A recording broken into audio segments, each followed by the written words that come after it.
안녕하세요. 문학소년단입니다. 안녕하세요. 수진입니다.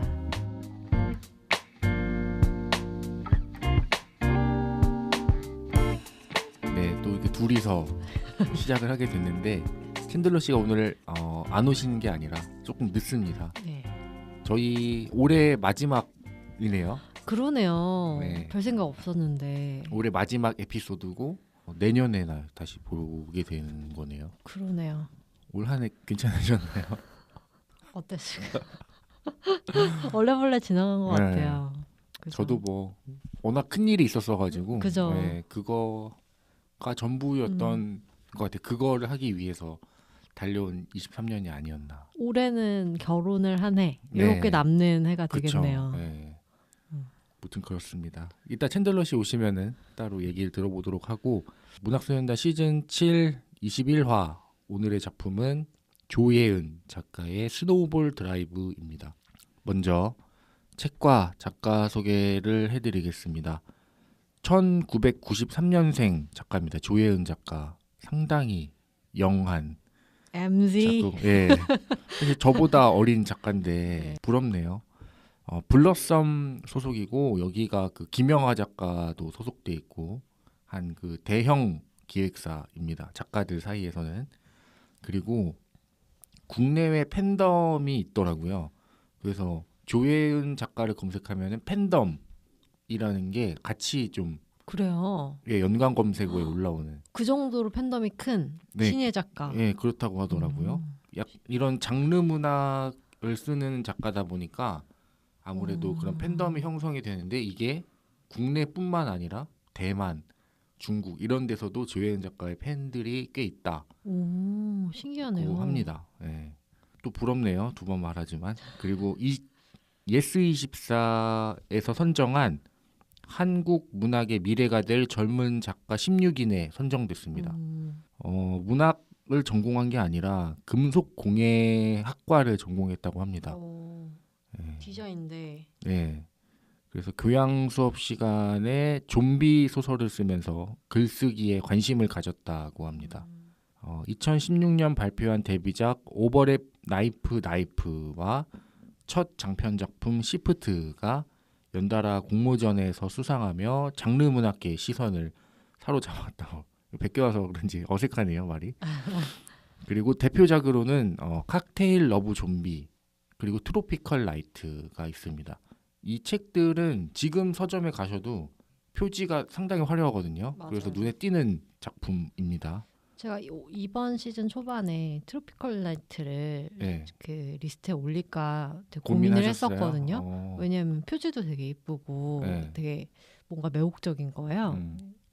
내용 살짝 읽어보고서 접었나요? 부끄럼줄 썼습니다. 트로피컬 라이트 열대의 밤 뭐 이런 건가요? 그 처음에 몇 장을 읽어봤을 때 약간 문체라든지 이런 부분에서 다른 걸 볼까? 이렇게 되는 네. 소설이었습니다.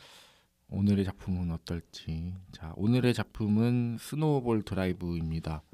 2021년 2월 15일 민음사에서 출간이 됐고 이때가 한참 코로나가 아주 들끓던 21년이면은 한참일 때네요. 그렇죠. 코로나 1년 후니까 코로나가 2020년 1월 말쯤부터 이제 확산되기 시작했으니까 이때는 이제 전 국민이 코로나 공포에 떨던 1년 차였던 시기에 출간이 됐고 배경중학교 가상입니다. 배경중학교 학생 백모루.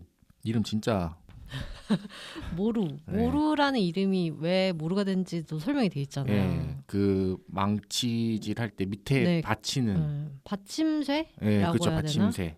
그거라고 하더라고요. 네. 그 실제로 그 뜻으로 지었다고 책 중에 나옵니다. 네. 백모루와 이이월이래요. 그래서 이이월의 시선으로 진행이 됩니다.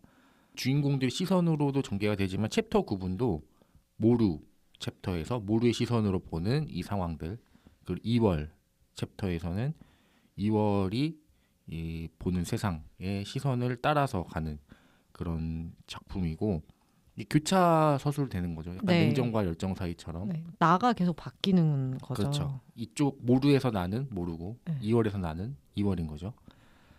가상의 도시 백영시에 사는 모루가 있습니다.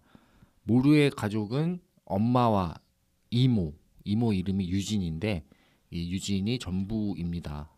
2월은 뭔가 비밀이 가득한 연구원 아빠와 그리고 모루와 2월이 다니는 백영중학교 이사장 새엄마와 함께 살고 있습니다.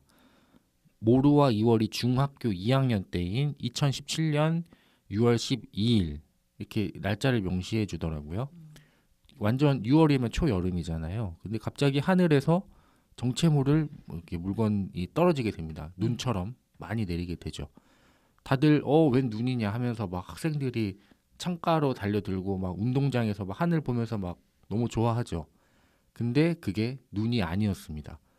이 눈처럼 생긴 정체 모를 물질이 피부에 닿자 사람들은 막 가려워하고 피부에 발진이 일어나게 됩니다.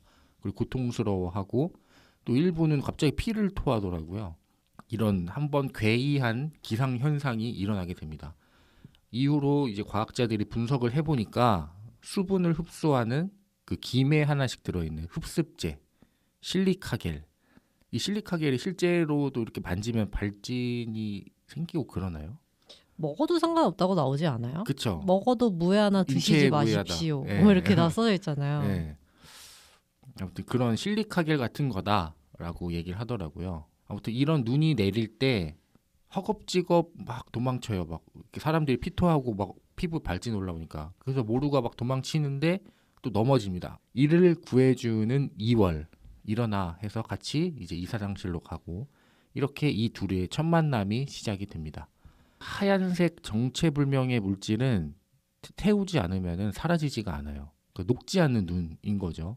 이런 게 몇 날 며칠 내리니까 강이고 뭐 다 말라버리는 거죠. 흡습제니까요. 그래서 식수 부족 현상 그리고 직접적인 피부에 닿으면 발진을 일으키니까 방독면도 써야 되고 방호복을 갖추지 않고서는 바깥으로 나갈 수가 없는 그런 상황이 됩니다.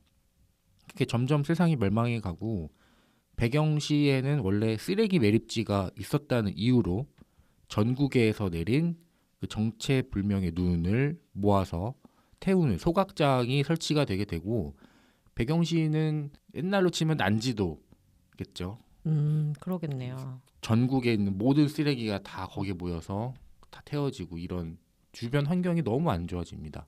모루의 엄마가 또 소각장에서 이렇게 일을 하게 돼요. 이제 세상이 멸망을 했으니까 어떤 돈 벌 수단이 없잖아요. 그래서 이제 소각장에서 일하는 게 어떤 이 시대의 기본이 된 건데 소각장 일하다가 눈의 영향으로 사망을 하게 됩니다. 이런 거를 태우다 보면 환경 호르몬도 많이 나오고 유해가스가 많이 나오는데 이런 영향으로 이제 엄마가 돌아가게 되고 이모와 모루가 둘이 남게 됩니다.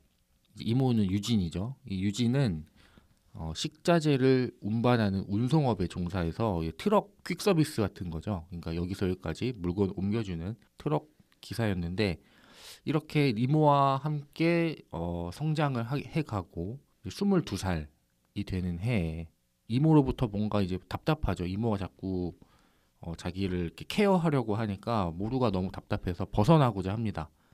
이때 소각장의 채용 공고를 보고 모루는 집을 나서게 됩니다.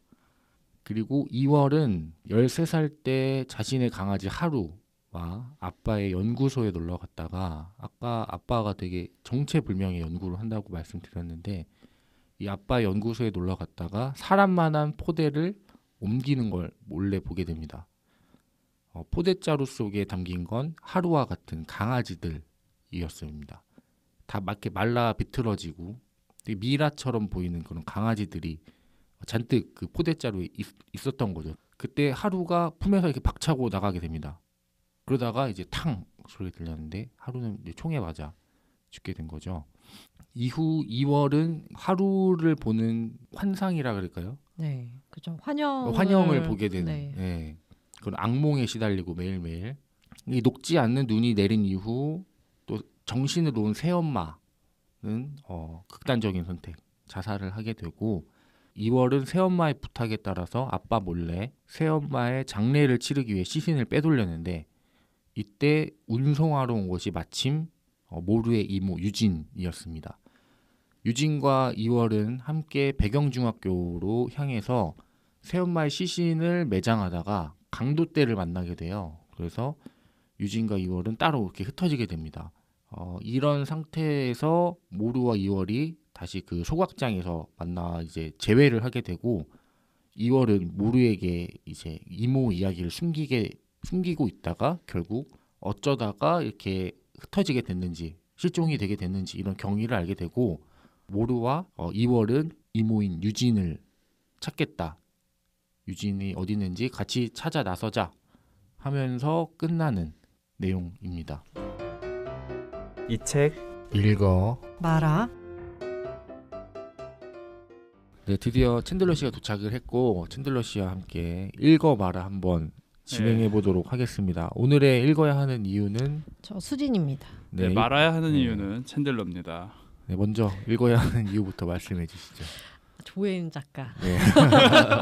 조혜윤 작가 아까 설명을 해주셨듯이 예스24가 선정한 한국 문학의 미래가 될 젊은 작가 16인 스타 작가. 스타 작가고 팬덤까지 큰 장르 문학 작가로서 그래요? 팬덤이 대만 팬덤도 있으시고 해외 팬덤이 있으시대요. 국내 팬덤도 되게 크다고 합니다. 어머. 네. 아마 이런데 여기 옆에 연남동의 서점에 책 사인회 하면은 저번처럼 줄이 설만한 그쵸. 그런 작가신 것 같아요. 아니었던 것 같아요. 네. 그런 작가입니다. 그래서 한번 요즘에 뜨는 작가가 누군지 한번 보시는 것도 괜찮을 것 같습니다. 네, 읽지 말아야 하는 첫 번째 이유입니다. 지난번 해가 지는 곳으로 제가 참여를 못했지만 느꼈던 것과 비슷한 맥락입니다. 아무리 그때도 수진 씨가 말씀을 하셨죠. 뭐 사랑이라는 것이 교통사고 같이 뭐 불쑥 찾아오는 거라지만 도대체 이들은 왜 갑자기 서로에게 죽고 못 사는 걸까? 단편 소설에서는 도무지 이해되지 않는 이들의 서사, 뭐 개연성? 차라리 드라마라면 얼굴이 개연성이다라고 얘기라도 하겠어요. 뭐 얼굴이 어떻게 생겼는지도 모르겠습니다. 주인공 이름이 뭐였죠? 모루와 이월. 네, 모루와 이월. 그 둘이 갑자기 왜 서로에게 그렇게 막 애틋한 감정을 느끼며 이 사람은 왜 얘를 위해서 갑자기 모든 걸 다 내던지고 이거 탈출을 하지? 그냥 진짜 그냥 로맨스가 쓰고 싶었으나 어떻게 빌드업은 해야 될지 몰랐던 것이 아닐까. 그 과정이 없었다라고 생각이 되기 때문에 도무지 이입을 할 수가 없었다. 네. 읽지 말아야 하는 첫 번째 이유로 말씀드립니다. 캐릭터 설명이 좀 부족하죠. 네. 지금 눈빛이 읽어야 하는 두 번째 이유입니다. 굉장히 가독성이 좋아요. 가독성이 좋아서 그냥 쓱쓱 읽기는 상당히 좋은 소설이고, 그런 점에서 요즘 어떤 소설들이 인기를 끌고 있는지 한번 둘러보기에 커다란 부담이 없다. 그런 장점이 있겠습니다. 네, 읽지 말아야 하는 두 번째 이유입니다. 가독성은 좋고 사실 갖출 건 다 갖췄습니다. 디스토피아적 설정이 있고요. 누가 또 죽고요. 추격전이 있고요. 네. 뭐 매드맥스인 줄 알았어요. 차량 총격신이 있고요. 뭐 뒤집히고 폭발하고 눈 오고 고립되고, 진짜 갖출 것은 다 갖췄으나 제대로 갖추지 못한 플롯에서 오는 산만함. 너무 산만했습니다. 여기서 저기 갔다가 갑자기 또 초등학교로 갔다가 또 이 새어머니는 자살을 한 건가요? 네. 이 새어머니와 이 친구의 누구죠? 이월이의 플롯도 있고, 이월이의 이제 애완견 플롯도 있고, 이월이 아버지의 서사도 있고, 이게 또 주인공 모루의 이모 맞죠? 네. 모루의 어머니. 너무 많은 것들을 짧은 소설 안에 다 넣어서 너무 산만했습니다. 맞아요. 네. 맞아요. 주영이도 있죠. 주영이. 주영이도 있죠. 걔는 왜 나오는지 모르겠어요. 주영이는 또 갑자기 여기서 공방 차려가지고 또 뭐 핸드크림 판다고 하고. 너무 산만했습니다. 이것을 읽어야 하지 말아야 하는 두 번째 이유. 네. 마음의 소리가. 읽어야 하는 세 번째 이유입니다. SF 소설이고, 말씀드렸다시피 실리카겔 같은 하얀 녹지 않는 눈이 내리는 소설입니다. 그래서 디스토피아적인 이런 소재나 SF를 좋아하시는 분들은 한 번쯤 시도해 보셔도 네, 괜찮을 것 같아요. 왜냐하면 소재 자체가 조금 새롭기는 해서 이런 소재로 어떤 이야기를 풀어나갈 수 있을까? 생각해봤을 때 호기심을 꽤나 자아낼 수 있는 소설인 것 같습니다. 네, 읽지 말아야 하는 마지막 이유입니다. 소재 얘기를 하셨는데 이 녹지 않는 눈, 뭐마다 이 설정을 어떻게 받아들일지는 정말 그냥 스타일 차이죠. 저는 좀 너무 감성적이었다. 그냥 방 안에서 스노볼이 있네, 좀 예쁘장하네, 반짝반짝. 요걸로 좀 감성 있는 디스토피아 문학 한번 써볼 수 있지 않을까? 여기서 출발한 어떤 그냥 감성만을 자극하는 설정이 아니었나. 네, 방부제 눈이 내리고 뭐 이렇게 막 몸이 가렵고 그때 이제 대민국의 상황은 어떨까? 조금 억지지 않았나 저는. 네. 그렇게 막 감정적으로 자극하는지도 모르겠어요. 이 눈이 맞아요. 내린다는 것이, 맞아요. 녹지 않는 눈이 내린다는 것이 그냥 뭔가 그냥 이쁘게만 써보고 싶었던 어떤 감성 MG 작가의 네. 한계가 아니었나라고 네. 생각을 합니다. 저는. 어떻게 읽으셨나요? 네, 저는 저도 역시 다 읽고 에라이라는 이 소리가 제일 먼저 나오긴 하더라고요. 지금 이 계절이 막 곳곳에 좀 눈이 좀 있잖아요. 녹지 않는 눈, 추우니까. 네. 그런 평생 녹지 않는 눈이 있다. 설정 좋고 또 그거를 그려내는 묘사력도 전 좋았다고 생각해요. 그 스노볼이라는 장치를 통해서 그게 상상이 되잖아요. 거기는 항상 눈이 내리는 거고 흔들면은 녹지가 않고 그런 거에서 컨셉을 잡아낸 작가의 그런 아이디어가 너무 좋았고 또 문장이 쉬워요. 막 어려운 게 아니라 막 맞아요. 이게 쉽다는 거는 좋은 문장이 없어요. 그러니까 문장이 쉽지만 맞아요. 좋은 문장은 없는. 그렇죠. 아름다운 문장은 없죠. 네, 근데 머리에 팍팍 꽂히기는 이해는 잘 되는 편인 것 맞아요. 같아요. 그래서 그런 전달력이 좋았던 책이죠. 그러니까 이렇게 제가 말씀드린 거를 종합해 보면은 상당히 좋은 책의 조건을 네. 다 갖춘 작품인데 이거를 저도 완성된 소설이라고 볼 수 있을까라는 생각이 들긴 하더라고요. 그러니까 고급 닭 요리인데 그 닭집 갔는데 한 2시간 팔팔 끓였어요. 네. 닭을. 얼마짜리죠? 한 인당 한 5만 원이라고 치고. 네. 네. 그래서 막 맛있겠다. 2시간이나 끓였대. 네. 기다렸는데 열어보니까 속이 하나도 안 익은 닭인 거예요. 어떻게 이렇지? 그러니까 이렇게 좋은 재료, 좋은 환경에서 만든 소설 같은데 이렇게 안 익었을 수가 있지? 네, 이게 요리인가? 그래서 저는 이제 미완성의 작품이 아닌가라고 생각이 드는 거죠. 겉만 번지르르 한 요리가 되지 못한 닭 같은 소설이다. 그러니까 용두삼이 그 자체.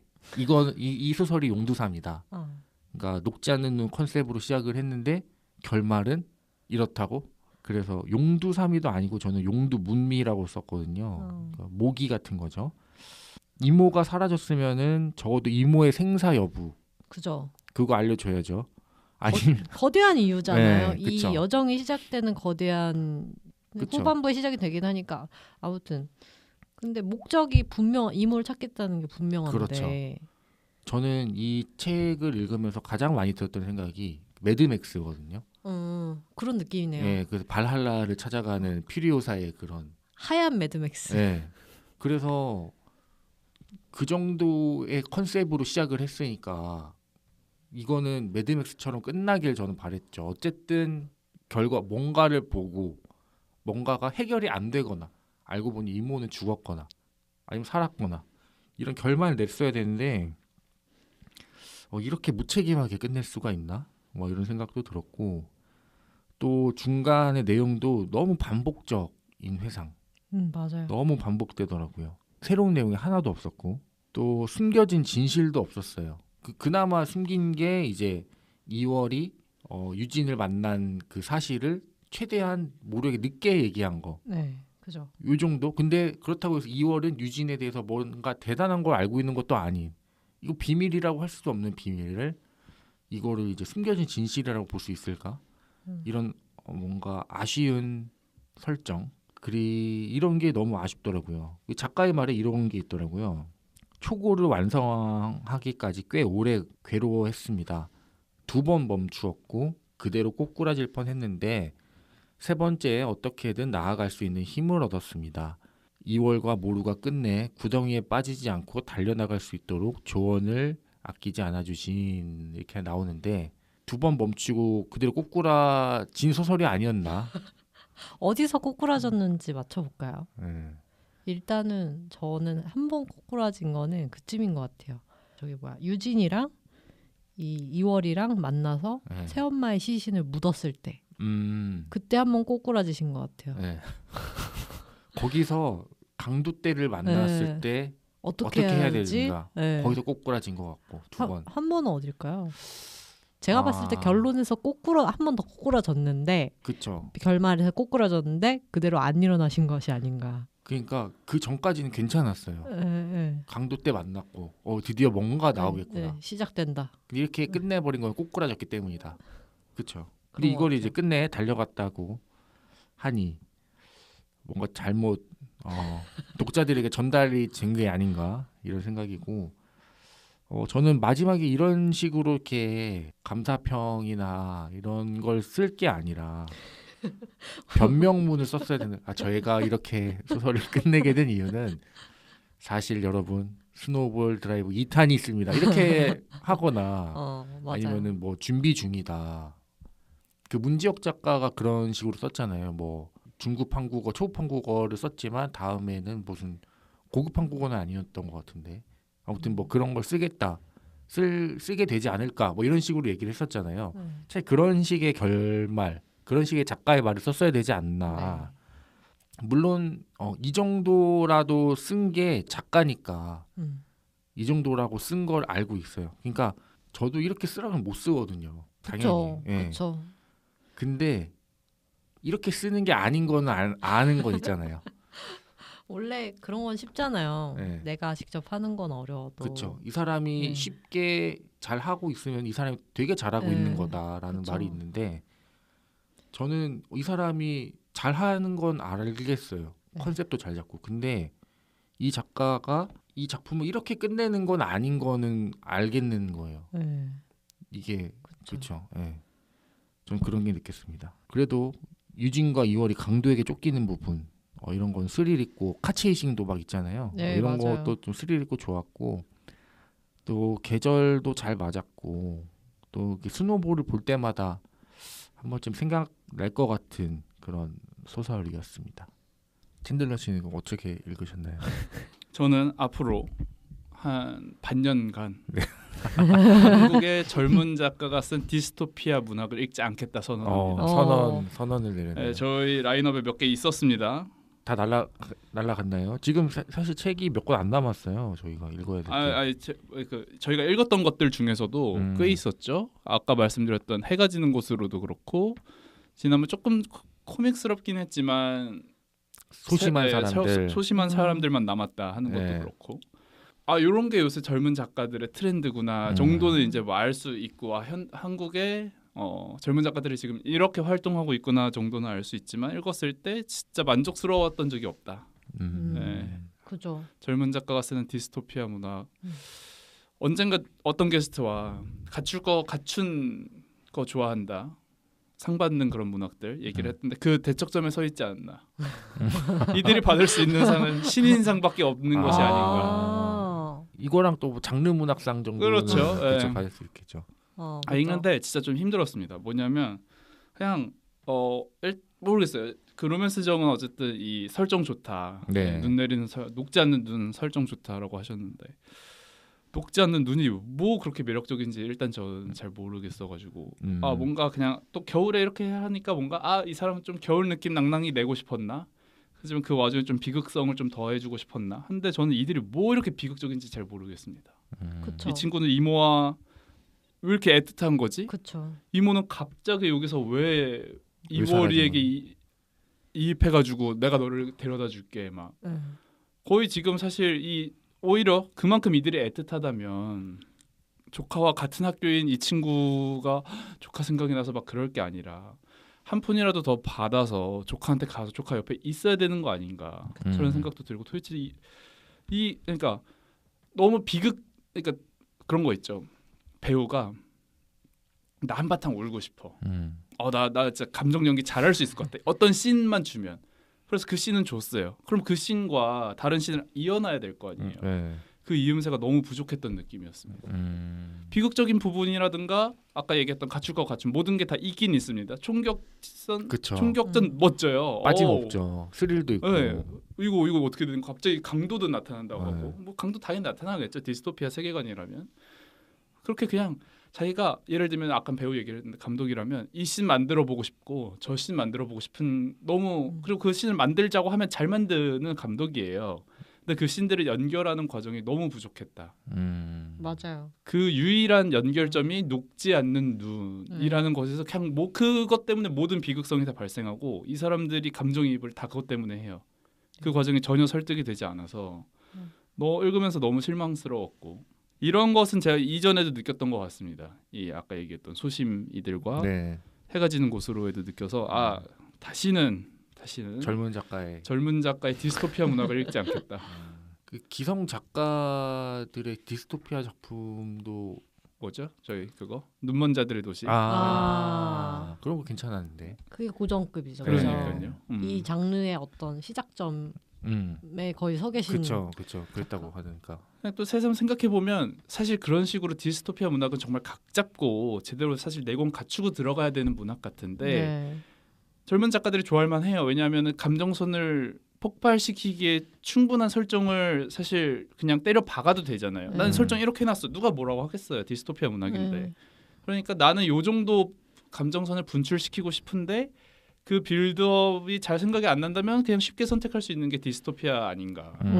맞아요. 그런 좀 꿀빠는 일을 좀 줄여나가야 될 것 같아요. 아니 이런 젊은 작가분들이 이렇게 섣부르게 이 디스토피아물을 자꾸 이렇게 건드리시면서 이 장르 자체에 대한 기대감이 너무 낮아지는 것 같아요. 그 상당히 김 빠지게 하는 요즘에 어디서 그렇게 김이 빠지셨? 그냥 여기도 이 소설도 김 빠지고 저번에 그 소심한 예. 사람들만 남았다 그것도 김이 빠지고 이 장르 자체에 대한 상당히 기대감을 낮추는 일들이 아닌가 싶어서 조금 자중하셨으면 좋겠습니다. 이게 저희 막 한참 코로나 팬데믹하고 이때 이제 많이 쏟아져 나온 거잖아요. 물량이. 아니 뭐 그때 다들 영감을 받았겠죠. 그쵸, 탕후리 전에 추천. 없던 이런 정말 그때도 디스토피아라고 할 만했었으니까 팬데믹. 그때 영감을 많이 받았던 것들이 지금 이제 다 나와서 그걸 우리가 접하는 걸 수도 있겠으나 그것이 아니라면 좀 다른 곳에서 영감을 찾았으면 좋겠고. 네. 저는 이게 다 탕후루나 대만 카스테라 같은 거라고 딱 그 정도로 다가와요. 무게감이. 맞아요. 이게 막 예를 들면 10년 후에도 우리나라 사람들은 탕후루를 먹고 있을 거라고 누구도 생각하지 않잖아요. 그쵸. 딱 유행 같고 뭐 몸에 해롭다고는 말을 하지 않겠습니다. 책이 몸에 해롭다고는 말을 하진 않겠으나 그냥 진짜 유행에 편승한 느낌. 그 정도의 무게감. 이것이 지금 젊은 작가고 한국의 젊은 문학의 트렌드라면 트렌드이겠지만 그냥 독자로서는 좀 피하고 싶다. 이 트렌드는. 수진 씨는 이 책 어떻게 읽으셨나요? 저는 일단은 처음에 이 이야기를 조금 파악하는 데 시간이 좀 걸렸던 것 같아요. 왜냐하면 시점이 계속 바뀌잖아요. 네.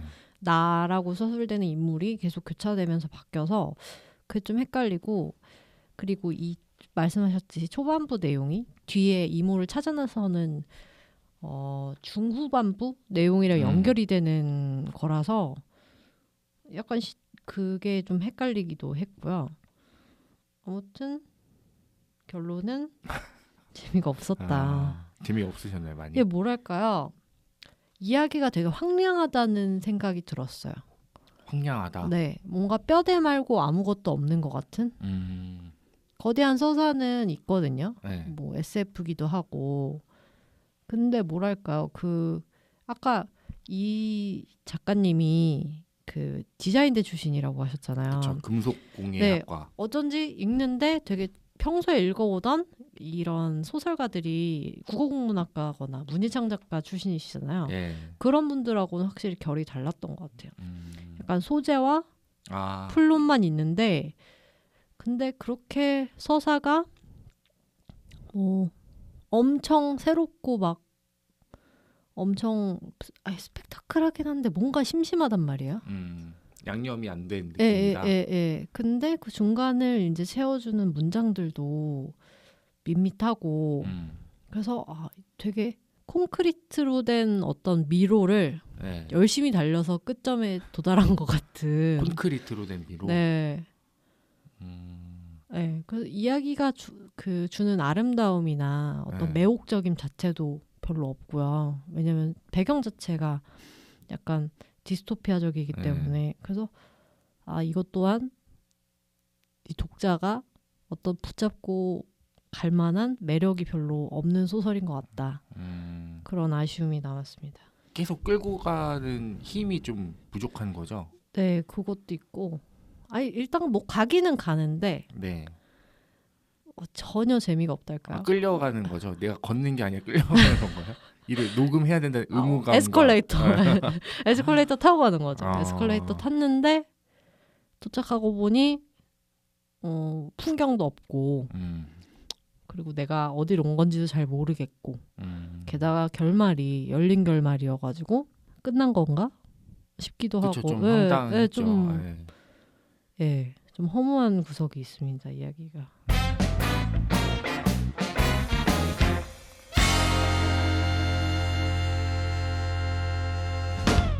자, 이제 또 얘기를 또 나눠봐야 되겠는데 책 속의 얘기. 일단은 멸망 얘기를 좀 해볼까요? 그 모루가 이런 말하죠. 세상이 망했으면 좋겠어. 다 망해라. 이런 이렇게 네. 사춘기 시절에 네. 그런 생각들, 중2병 왔을 때 만약에 여러분들이 생각하는 어쨌든 지구는 멸망한다는 그런 얘기가 있잖아요. 뭐 지구의 네. 수명도 있고 태양이 폭발하면은 뭐 그렇죠. 이제 몇천 년 뒤에 몇만 년 뒤에는 이제 네. 지구는 지구는 사라지게 된다. 이런 얘기도 있는데 여러분들은 만약에 세상이 멸망한다면 어떻게 멸망할 것 같은지 아니면은 내가 바라는 멸망 시나리오 저 있어요. 있나요? 그 인디 게임까지는 아니고 게임인데 멸망한 세상에서 떠나는 어드벤처 게임이라는 컨셉에 네. 또 영어를 읽으려니까 좀 긴장은 되지만 한때는 영어 담당이었거든요. 칠칠러 제가요? 씨가. 그랬었나요? 시즌 1 때. 네. 아우 이거 또 겨울에 입이 펄쩍 말라. 일단 제목은 Far 멀다. 네, 그리고 네. 이제 부제가 론 세일스라는 건데 뭐 대충 이런 컨셉의 썸네일을 갖고 있는 그런 게임입니다. 이렇게. 네. 그러니까 대충 이 세계는 어떤 세계냐, 멸망했고 어떤 캐릭터 하나만 살아남았어요. 이 캐릭터가 마치 매트리스나 이런 어떤 스팀펑크, 매트리스가 스팀펑크는 아니지만 그쪽에 나오는 어떤 기계, 증기기관 같은 그런 기계를 이제 운전을 하면서 정말 모두가 사람이 아무도 없고 텅 비어 있는, 하지만 이제 좀 물은 차올랐고 그곳을 항해한다는 게임입니다. 이것에서 제가 너무 마음에 들었던 거는 저 이거 보면서 혼자 그런 생각을 좀 했어요. 진짜 마치 너무 외롭겠지만 나는 전설이다에서도 좀 그렇듯이, 근데 어떤 그런 스팀펑크적인 어떤 기계, 매트리스에 나오는 함선 안에 차갑겠죠. 네. 근데 거기가 막 나무로 되어 있고 카펫 깔려 있진 않을 테니까 저 어떤 금속 재질에 거기서 혼자 부지런히 항해를 하기 위해서 뭐 혼자 엔진실도 갔다가 뭐 불나면 또 끄고 뭐 또 해야 되고 돌아다니면서 연료가 될 것도 주워야 되고. 근데 그렇게 그냥 물론 이제 그래픽은 예쁘게 해놨으니까 그렇게 이제 항해를 하면서 그냥 저 혼자 이렇게 너무 외롭고 고독을 씹으면서 그냥 맥주 버켓에서 맥주 한 캔 딱, 아니죠, 캔이 아닙니다, 병맥을 이렇게 마시면서 그냥 외롭게 고독을 즐기는 어떤 인류의 마지막 항해사 이런 느낌 전 너무 즐겼거든요. ASMR도 종종 틀어놓기도 해요. 그냥요. 뭔가 상상 가요. 괜찮습니다. 이거 되게 그냥 이렇게 그냥 이렇게 항해하다가 뭐 위기를 만나고 극복하고 이런 내용인가요? 그렇죠. 뭐 비바람이 불면은 조금 항해가 힘들어지기도 하고 혼자서 그냥 외롭게 항해를 하면서 계속 부지런히 엔진 체크하고 뭐 돛도 폈다가 그러다가 또 바람이 역풍으로 불면 돛도 접어야 되고 그러다가 뭐 모래바람 불면 또 이게 또 손상이 나가지고 가서 수리해줘야 되고 그래서 부지런히 다니는 어떤 이런 고독한 느낌. 하지만 풍경은 예쁜. 지구엔 나밖에 없고. 오늘 홍대 입구역에서 사람이 너무 많더라고요. 네. 그래요? 추운데 크리스마스 크리스마스 연휴가 시작됐고 이럴 때마다 이제 좋겠다. 나만 있다면. 이런 생각. 약간 그 유로 트럭 같은 거네요. 네, 맞아요, 맞아요. 네. 그런 것 좀 상상하고 그렇죠. 사실 뭐 이렇게 멸망하면 멸망 시나리오는 한 번씩 다 써보잖아요. 그쵸. 그리고 그 속에 네. 나 네. 혼자 남거나 혹은 예를 들면 그런 거 영화에서처럼 이렇게 생존자를 누굴 한 명 마주쳐요. 그 사람과 같이 행동을 하다가 뭐 사랑에 싹트게 되고 이런 것들. 수진 씨가 바라는 멸망 시나리오도 있나요? 그러게요. 멸망. 이렇게 망할 것 같다라고 이렇게 과학자적인 시선에서 본다면 제가 최근에 본 것 중에 소행성이 지금 다가오고 수많은 있나요? 소행성이 있는데 돈 150년 후쯤 충돌할 것 같다는 예측이 있다고 하더라고요. 150년 뒤에요. 150년 뒤. 그러니까 우리의 만약에 자식 세대가 끝날 무렵인 거죠, 거의. 그쯤이 되면 충돌한다고. 그래서 막 그 소행성이 가까이 다가왔을 때 하늘의 모양이 어떤지 막 이런 것도 그래픽으로 돼 있었거든요. 네. 하늘의 거의 대부분이 소행성으로 이렇게 꽤 보이더라고요. 네, 큰가 보네요. 가까이 다가오면 엄청 크게 보이더라고요. 지구에 비해서는 작지만. 근데 그런 그쯤 모습이지 되면 않을까? 이제 네. 어떤 그런 물리학적인 법칙으로 네. 오기 전에 이미 예를 들면 뭐 궤적이 만유 인력의 네. 법칙 뭐 해가지고 쓰나미네 뭐네 해가지고 이미 난리가 나지 않나요? 그러겠죠. 모르지만 한번 네, 뱉어본다면. 궤도도 많이 이렇게 음. 지구의 그 궤도도 축이 변할 것 같기도 하고 그러겠죠. 근데 사실 소행성 멸망. 네, 멸망에 대해서는 사실 별 생각이 없는 것 같아요. 네, 지구 자체의 멸망보다는 이 인간 세상이 우리끼리 좀 먹는 그런 좀 거? 먹는 게 훨씬 그 전에 훨씬 비극적이지 않을까. 맞아요. 왜냐하면은 사실 지구에는 어떻게 보면 우리는 한 배잖아요. 그렇죠. 가진 거 많고 더 잃을 게 무서운 사람들이 많이 있고 그들이 다 미사일 쏴줄 거거든요. 소행성 다가온다면은 열심히 해줄 거란 말이에요. 그렇기 때문에 외세의 무언가는 네. 그렇게 큰 걱정은 없어요. 다만 이제 우리끼리 좀 먹는 거. 그죠. 네. 예, 지구가 수용할 수 있는 인원의 지금 3배 가까이가 지구에 살고 지금 있다고 하니까 70억 정도가 네, 3배인가요? 25억까지인가 지구가 감당할 수 있대요. 70억이니까 지금 여러 가지 사회현상이 이렇게 안 좋은 사회현상이 일어나는 것도 사실은 당연한 게 사람이 너무 아닌가. 많아서. 자정작용이 아닌가. 로맨스 정은 혹시 뭐 상상하거나 저는 예측하거나 이거를 뭐 시나리오 한 5개 정도를 항상 생각하면 살거든요. 뭐 일단 핵전쟁으로 핵전쟁 다 같이 죽는 거. 그리고 저도 소행성 이거 뭐 아마겟돈이랑 딥임팩트라는 영화 그렇죠. 그 소행성 까부수러 가는 그런 인간의 투기 뭐 이런 거. 혹시 그 상상 속에서 본인은 종군 기자라는 종군 기자나 혹은 어떤 미디어 폴 같은 느낌으로 참여하나요? 전혀 아닙니다. 저는 이런 뭐 소행성이 다가온다. 그럼 저는 우주 정거장에 있고 싶다. 이 생각이거든요. 지구랑 상관없는. 브리핑 장군님, 우리는 안전한 겁니까? 네, 차라리 그 정도였으면 좋겠고. 그리고 저는 막 드래곤볼 이런 거 보면은 갑자기 그냥 지구 쪼개지잖아요. 그냥 손오공이 에네르기파를 발사했는데 그 어떤 초월적인 존재들의 그냥 네, 마인부가 이렇게 살짝 피했는데 그냥 지구가 맞은 거죠. 이렇게 죽을 수도 있는 거고. 아니 외계인이 또 와서 이렇게 침략당할 수도 있고 우주 전쟁처럼. 그렇죠. 뭐 이런 거를 있는데 제가 바라는 거는 그냥 한 번에 죽는 거. 맞아요. 이렇게 이게 지구가 이렇게 쪼개진다면 항상 그 생각을 한 번씩 하거든요. 만약에 지금 이 순간에 지구가 나노 단위로 쪼개져요. 네. 그러면 나는 지금 갑자기 우주에 있게 되는 건가? 뭐 이런 생각들. 지구가 쪼개질 정도의 어떤 압력이면은 사람은 다 없지 않을까? 이미 없었겠죠. 다 으스러지고 없겠죠. 네. 근데 뭔가 착착착 이렇게 뭔가 채 썰듯이 순간적으로 잘린다면은 나는 지금 어디에 있을까? 내 좌표는 뭐 이런 생각도 하고 한 번은 죽었으면 좋겠어요. 고통 없이.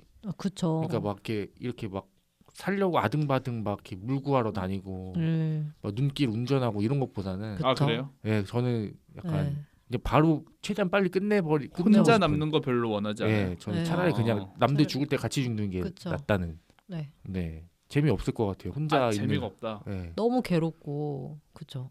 뭘 해야 될지도 모르겠고.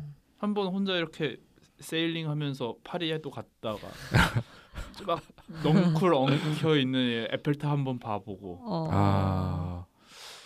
식량은 충분합니다. 나 빼고 다 없어졌기 때문에.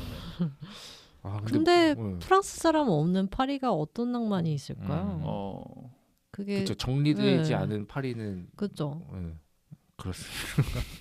이건 또 이게 또 챈들러 씨의 성향이 그죠. 또 바다 남자잖아요. 맞네요. 또 해경 출신이어가지고 또 혼자 있는 거 좋아하고. 네. 자 그리고 제목에도 그렇고 반복적으로 이제 스노볼이 나와요. 그래서 뭐 새엄마도 스노볼을 갖고 놀고 있고 뭐 이런 게 있는데 스노볼이라는 게 어떤 의미가 있을지 저는 크게 설정만 줬지 어떤 의미는 못 줬다고 생각이 들거든요. 근데 반복적으로 등장하는 거 보면은 작가는 분명 이 스노볼을 통해서 얘기하고 싶었던 게 있던 것 같은데 혹시 그런 의미를 찾은 게 있으실까요? 네, 뭔가 그거에 집착하는 것 같지 않아요? 뭔가 비주얼적인. 영원한 것. 영원함. 뭐 그냥 이 순간을 캡처하고 그거에 집착하는 어떤 이 새엄마는 그래서 난 그렇게 죽겠다. 가장 예쁜 모습으로 드레스 쫙 입고 뭐 노화 아니 뭐 썩는 거 없이 난 방부하게 해달라. 그런 거에 집착해서 돌아버린 사람이었기 때문에 이 죽은 강아지도 그렇죠. 박제를 했다고 해야 되나요? 네. 네, 그걸 만들고 여기서도 어쨌든 녹지 않는 눈이 그냥 뭐 어떤 맞으면 이런 설정이긴 하지만 결국엔 방부제였다, 방부제 성분이다라고 밝혀주잖아요.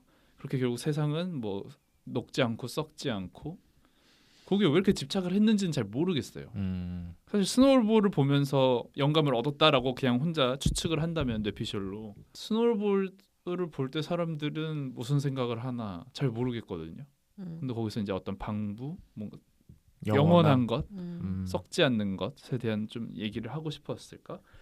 끝이 이상하기 때문에 도무지 이 작가님의 어떤 창작 의도를 정확하게 파악을 하지 못하겠습니다. 수인 씨는 이 작품 속에서 스노볼이 어떻게 보이시나요?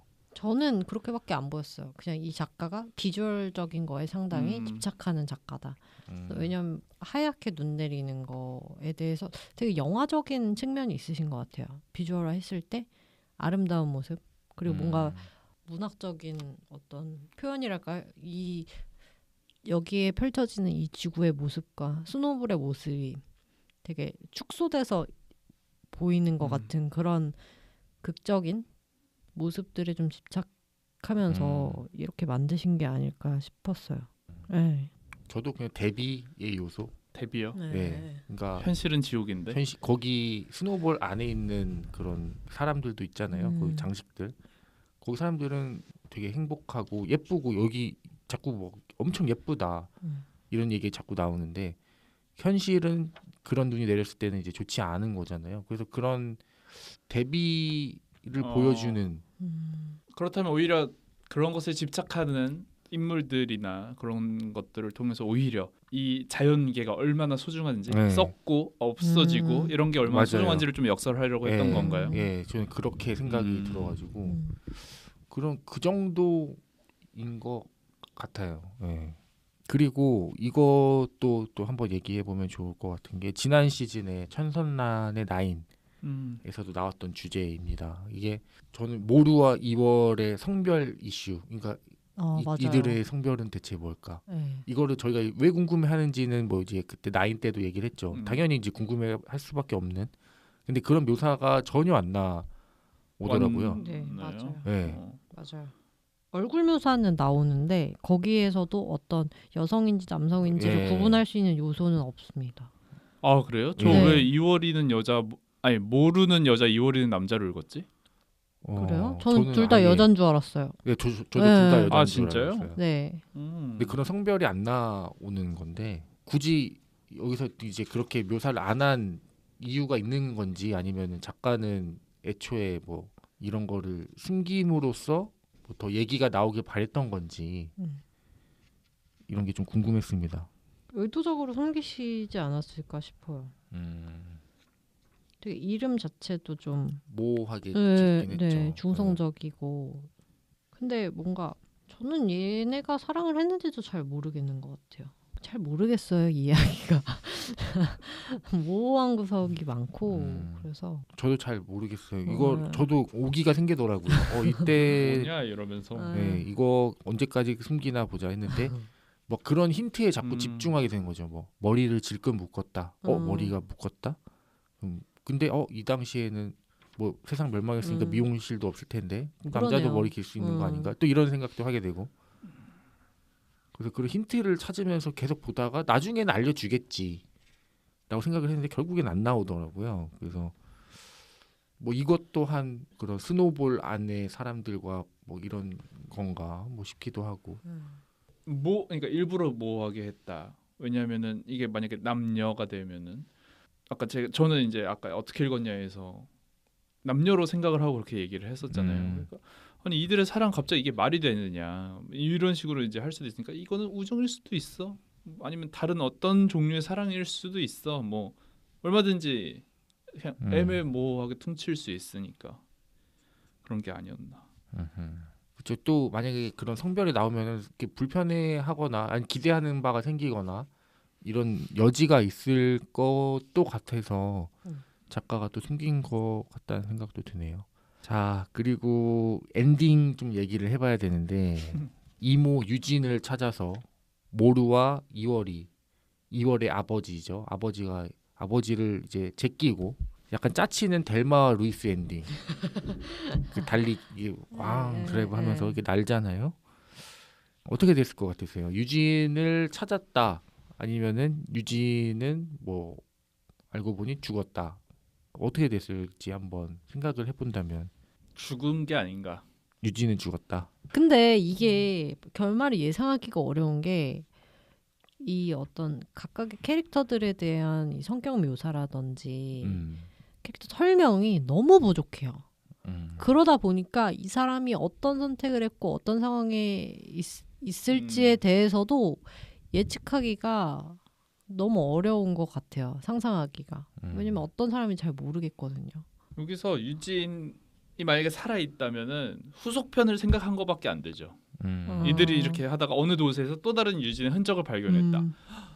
뭔가 이제 동력도 없고 흐지부지 될 법한데 다시 으쌰으쌰 한번 해보는 그런 페이즈 2 느낌밖에는 그걸 노린 게 아닌 이상 그러니까 이게 전 디스토피아 문학의 제일 짜증나는 점이에요. 밑도 없이 끝내도 느낌은 낼 수 있거든요. 찾으러 떠났다. 떠나가는 차 뒷모습만 보여줘도 엔딩 장면이거든요. 그렇죠. 당연히 뭐 저는 오히려 눈먼 자들의 도시에서는 오히려 그런 점이 마음에 들었다고 했지만 거긴 차라리 깔끔했거든요. 어느 날 갑자기 눈이 다 떠요. 눈을. 그냥 이런 밑도 끝도 없는 게 매력인데 이건 여기서는 어쨌든 눈이 뭐 어느 날 그쳤다도 아니고 계속 내리고 있겠죠. 네. 물론 그냥 그 세계를 내가 설정한 세계를 살아가는 사람들의 모습을 그리는 것이 소설가의 역할이니까 그걸 뭐라 할 수는 없겠으나 제가 봤을 때는 좀 무책임하다. 네. 그러니까 이제 이런 엔딩 그냥 찾으러 떠납니다. 네. 이 세계는 당연히 온고잉이니까 그렇게 끝낼 수 있는 거거든요.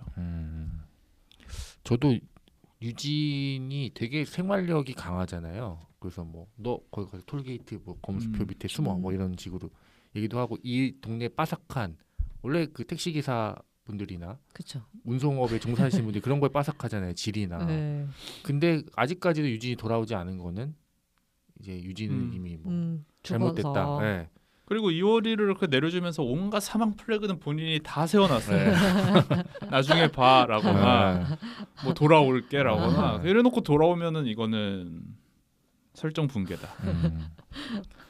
그러네요. 전형적인 사망 플래그를 사망 플래그 다 꽂아놓고 그렇기 때문에 모루는 그렇게 감정선을 폭발시킬 수 있었고 이 뭐 2월과 모루의 사이에 또 한 번에 또 실현 또 줘야 되지 않겠습니까? 그러니까 이제 그런 플롯 넣어놓고 뭐 전체적으로 오늘 뭐 안 좋네요. 네. 책 갈 피 네, 이 책에서 인상 깊었던 문장을 뽑아보는 책갈피 시간입니다. 먼저 저부터 좀 말씀드릴게요. 저는 페이지 26입니다. 삶이란 모를수록 행복하고 알수록 불행한 거라고 듣고 싶은 것만 기억하는 내 재능은 복이니 최대한 오래 무지하라고라고 이모 유진이 이제 모루에게 얘기를 하는 건데 저는 그런 고민 항상 하거든요. 이게 모르는 게 약이다랑 아는 게 힘이다. 이 둘 사이에서 항상 고민을 하는데 어떤 걸 좀 더 좋아하시나요? 모르는 게 약이다. 모르는 게 약이다. 네. 챈들러 씨는 근데 그러니까 얼마나 모르느냐. 100을 그러니까 깔끔하게 전부를 모르면 베스트인데 전부를 몰라요. 전부를 나 몰라요? 빼고는 이제 다른 사람들 다 다 아는데. 알았는데 전부는 네. 몰라요. 네. 근데 그게 내가 모른다는 사실을 챈들러 씨가 느낄 수는 없어요. 아 절대. 네. 그렇다면 사실 그게 맞죠. 모르는 게 그게 약이다. 맞죠. 내가 바보인지를 모르는 상황이잖아요 지금. 네. 그렇게 살아야죠 사실. 근데 이제 짜증나게 1, 2씩 이제 자꾸 눈치를 채고 뭐지? 얘네들 왜 자기네들끼리 웃지? 혹은 어라? 얘네 왜 뭔가 자기네들끼리만 통하는 게 있는 것 같네? 그러면 이제 너무 힘들어지는 거죠. 그다음 수진 씨는 어떤 문장이 인상 깊으셨나요? 저도 로맨스 형님이 하신 그 문장이 그나마 그쵸. 가장 네. 괜찮다고 생각을 했는데 문장 말씀드렸다시피 그렇게 화려한 문장은 없습니다. 그래서 찾기 어려웠어요. 저도. 네, 별로 그렇게 기억에 네. 남는 문장이 없네요. 저도 다 읽고 나서 제가 형광펜을 친 게 하나도 없는 거예요. 제가 이북으로 읽었는데. 아하. 그래서 다시 앞에서부터 봐야겠네 하고 앞으로 돌렸다가 이제 초반부에 있는 문장을 발견하고 꼽았습니다. 챈들러 씨가 좋았던 문장은요?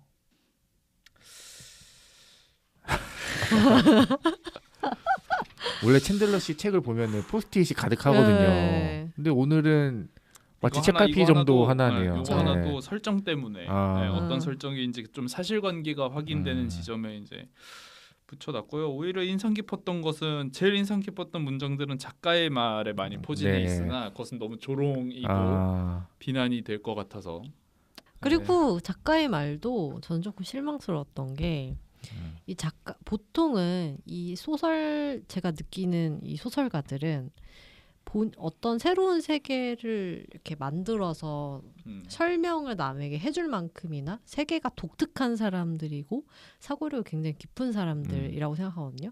그래서 작품이 우리가 알만한 정도가 되면 어떤 그 사람은 굉장히 문장력이든 상상력이든 일반인의 범주를 뛰어넘는 사람이라고 생각하거든요. 그래서 그거를 느낄 수 있는 게 이제 보통 일기처럼 에세이처럼 쓰는 작가의 말인 것 같은데 작품이 좋지 않아도 작가의 말은 상당히 좋을 때가 많잖아요. 맞아요. 네. 왜냐면 기본적으로 글을 너무 잘 쓰는 사람들이기 때문에. 근데 이 작가님은 작가의 말도 진짜 심심했어요. 그래서 진짜 아쉬웠어요. 도대체 왜 팬이 많습니까? 그러니까 약간 의문이 남습니다. 그 팬덤 얘기는 누가 어디 뭐 거기 뭐야? 그 조예은 작가 치면은 팬덤 얘기가 많이 나와요. 유명무실한 거 아닌가? 근데 그게 약간 그만큼의 네. 그런 책을 구매해줄 만한 고정 팬층이 있는 게 아닌가. 그래서 이렇게 지금 다작하고 계신 게 아닌가. 블러썸 또 소속이잖아요. 그렇네요. 그쪽에서 또 이렇게 잘 이렇게 마케팅했을 수도 있죠. 아, 네. 오늘 물음표가 많이 남는 그런 작품이었습니다. 한 줄 평과 별점을 들어보는 시간입니다. 오늘 좀 기대가 되네요. 수진 씨의 한 줄 평은 어떻게 될까요? 황량한 미로를 무빙워크 타고 건너는 느낌. 황량한 미로를 네. 황량한 미로예요. 네, 황량한 미로. 콘크리트로 된 회색 미로를. 약간 헝거 게임 같은. 네. 근데 거기에 무빙워크가 있는 거죠. 나는 아무것도 안 해도 돼요? 아무것도 안 해. 타고 있으면 돼요. 어. 타고 있으면 되는데 아무것도 남는 게 없죠. 무빙 워크람 하면 어쨌든 가독성은 좋았다. 네. 잘 날 이끌어는 준다. 네. 챈들러 씨는 뭘 할까요? 많이 준비했거든요. 네. 이걸로 말할까 저걸로 말할까. 오케이. 네. 여기서는 그래도 비난 말고 비평을 하도록 네. 하겠습니다. 아까 얘기한 거네요. 갖출 것은 다 있으나 제대로 갖추지 못한 플롯에서 오는 산만함. 5점 만점에 1점입니다. 네. 로맨스 정의입니다. 중국산 스노볼 별점 5점 만점에 2점. 항상 한 줄평이 재밌는 것 같아요. 네. 아니 센스 있어요. 그게 스노볼 예쁘잖아요. 스노볼 네. 좋아하세요? 집에 하나씩 갖고 계세요? 저는 별로 안 좋아요. 저도 그렇게. 갖고 있진 않는데 보는 걸 좋아하죠. 음. 진짜 예쁘다. 여행 그러네. 같은데 가서 이렇게 저렇게 보다가 진짜 예쁜 거 있는데 가격이 괜찮아. 그러면 사나요? 아니면 그런데도 굳이 안 사나요? 저는 자질구레한 것들을 잘. 잘 사지 않는 편이에요. 저는 인형도 어렸을 때부터 안 없거든요. 메말라 있는 것 같은데 그때부터 혹시 코딩하고 다니셨나요? 그때부터 사람이 좀 메말라 있었던 것 같아요.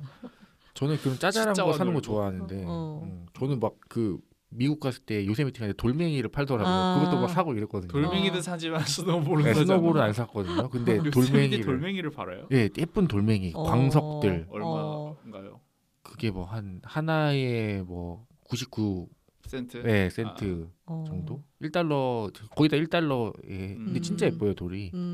미국의 일부를 가져오셨네요. 네, 그래서 그런 거 좀 사는 거 좋아하는데 스노볼은 보는 거 좋아하지.